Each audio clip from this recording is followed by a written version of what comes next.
കഴിച്ചാലോ?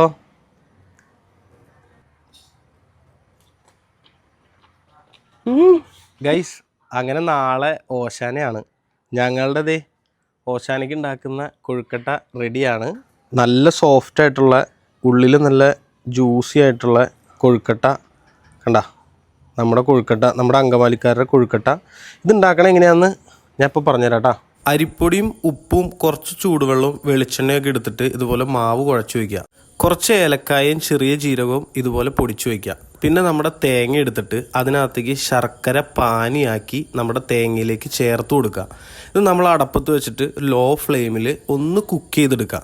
ആ തേങ്ങയൊക്കെ ഒന്ന് വഴന്നു വരുന്ന സമയത്ത് നമ്മൾ നേരത്തെ പൊടിച്ചു വെച്ച ഏലക്കായ ജീരകം പൊടി ചേർത്ത് ഒന്ന് ഡ്രൈ ആക്കി എടുക്കുക. പിന്നെ ചെയ്യാനുള്ളത് നേരത്തെ കുഴച്ചു വെച്ച മാവ് ചെറിയ ബോളുകളാക്കി ഉരുട്ടിയെടുത്തിട്ട് അതിനുശേഷം അതിൻ്റെ നടുക്ക് ഇതുപോലെ നല്ല ഭംഗിയിൽ ചെറിയൊരു സ്പേസ് ഉണ്ടാക്കുക. അതിനകത്തേക്ക് നമ്മളുടെ ഈ തേങ്ങ വിളയിച്ചത് നമ്മൾ ഫില്ല് ചെയ്ത് കൊടുത്തിട്ട് നല്ല വൃത്തിയായിട്ട് അതിനെ അടച്ച് ഒരു ബോൾ രൂപത്തിൽ പിന്നെയും ആക്കുക. ഇതാണ് ഇതിൻ്റെ ഒരു ഫൈനൽ ഔട്ട് എന്ന് പറഞ്ഞാൽ ഈ ഒരു രൂപത്തിൽ വരും. പക്ഷെ ഇതിൻ്റെ ഇടയ്ക്ക് ഒരു രസമുള്ള പരിപാടിയാണ്, കുറച്ച് തേങ്ങ വിളയിച്ചത് കട്ട് ചെയ്യുക എന്ന് പറഞ്ഞാൽ. ഇതൊരു രസമുള്ള പരിപാടിയാണ് കേട്ടോ. ഇത് നിങ്ങളും ട്രൈ ചെയ്തിട്ടുണ്ടാവും. ലാസ്റ്റ് സ്റ്റെപ്പായിട്ട് നമ്മൾ ഉണ്ടാക്കിയ ഉരുളകൾ ഒരു ഇഡ്ഡലി കുക്കറിൽ വെച്ചിട്ട് നന്നായിട്ട് സ്റ്റീം ചെയ്ത് വേവിച്ചെടുക്കുക.